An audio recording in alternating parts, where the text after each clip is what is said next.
They laughed when the human delegation walked into the Galactic arbitration hall. They laughed even harder when they saw the woman. She took a seat in the back row and just stayed there, silent. To the assembled predators in the chamber, the hulking rack magistrates, the scaled warlords, the feathered hunters humans were nothing more than prey. Prey pretending to be civilized, pretending to wear uniforms. The chamber itself was designed to reinforce that. The walls were carved with the trophies of conquered species, the air thick with pheromones engineered to trigger instinctive primal fear. But Commander Elias Moreau stood at the podium without a trace of it. He wore no armor, carried no weapon. His wrists were bound in the traditional courtesy restraints, a gesture of peace and submission. Yet, his calmness was almost an insult. Behind him, Mara Klein sat motionless, her hands folded neatly in her lap, her eyes lowered. She was utterly unremarkable in every visible way. Just another piece of the scenery.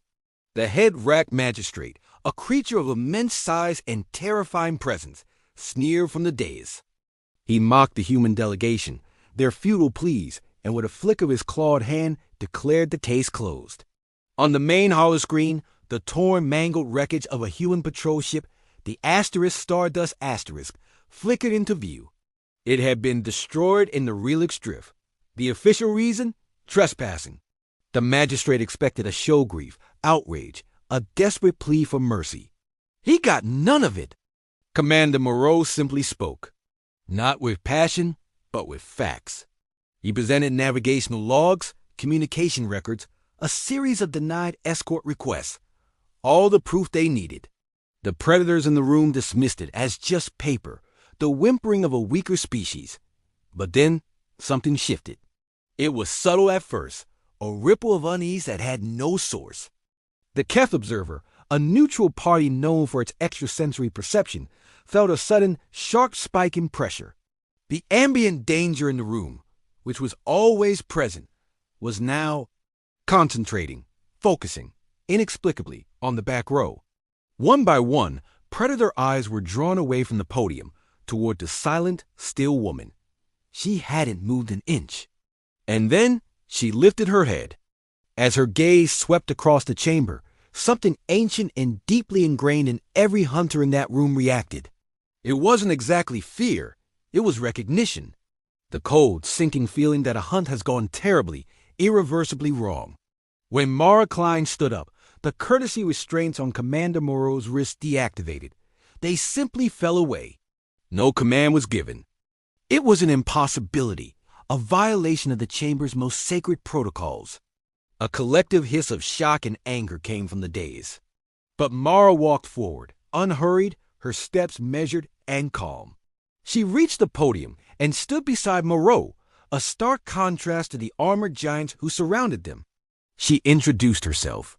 Mara Klein, civilian, unrecognized by this court. Her voice was steady, devoid of emotion. She placed a small black device on the podium. It was no bigger than her palm. Then, she invoked coalition law, Article 17. Emergency jurisdiction transfer based on systemic predation. The chamber erupted. Outrage, denial, roars of fury. How dare this human, this prey, accuse them?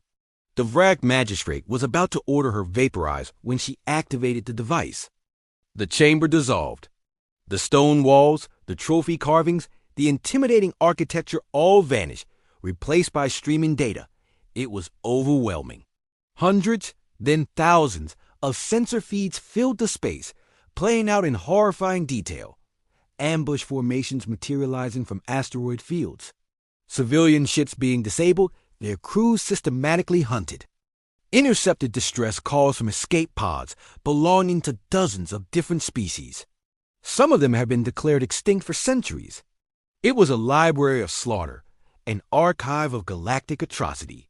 Centuries of hunting disguised as law enforcement, all laid bare for the entire coalition to see.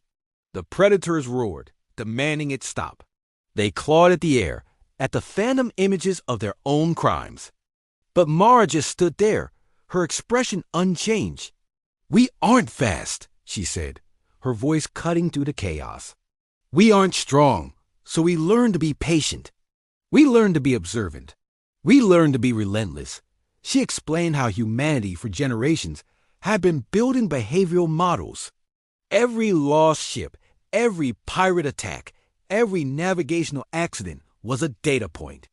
Predators never imagined their prey would survive long enough to compile such a thing. They never imagined their patterns would be noticed. In the center of the room, a new interface appeared, tied directly into the court's own systems. A countdown timer began ticking down. The screen read, Extinction Level Audit Authority. Lawfully triggered. Irreversible. A chilling silence fell over the chamber. The magistrates, the warlords, the hunters, they finally understood. They were no longer the ones conducting the trial. They were exhibits. Commander Moreau stepped forward again. He didn't threaten. He didn't gloat. He simply stated the terms. Full restitution for every species wronged. A new system of oversight, managed by a neutral third party. Or they could simply comply quietly while the audit proceeded to its inevitable conclusion. There was no resistance. Not a single voice of protest. Dominance in that room hadn't shifted through violence or a show of force. It had shifted through cold, hard, inescapable truth.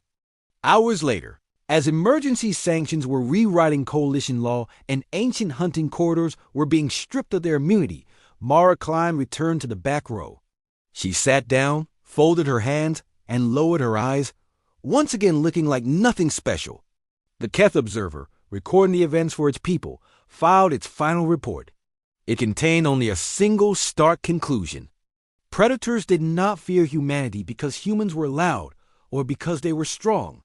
Predators feared humanity because when humans finally decided to stand up, the hunt was already over. Thanks for watching. If you enjoyed this story, make sure to like, subscribe, and hit the notification bell for more.